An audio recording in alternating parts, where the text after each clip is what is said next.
And it's a great technique, but again, it's not without its problems.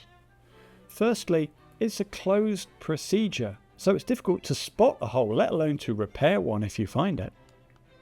It's a very straightforward procedure when the floor of the sinus is flat, but if the floor of the sinus is sloping, it's very challenging to know what height you should be drilling to. And most people would state that you can only get a very limited gain in height, 2 to 3 millimeters at most. My feeling is that the amount of height that you can gain is limited by your skill and experience and by the anatomy of the sinus floor that you're lifting. And you can get some great gains in height, like you see with Alice here. Alice actually has 0 bone. She has a hole in the crest where the periosteum of the alveolus is fused with the lining of the sinus.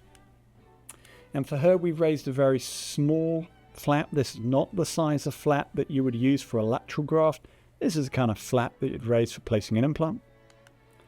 And we lift the membrane, pack some graft, and that's what it looks like on the day of surgery, and that's what it looks like 4 months later. And you can see the before and after here. You can get quite a lot of gain in height if you know what you're doing and the anatomy of that area allows you to do it. But is that what I did for Justin? No, I placed 2 short implants. These are slightly wider than they are long. 6 millimeters wide, 5.7 millimeters long.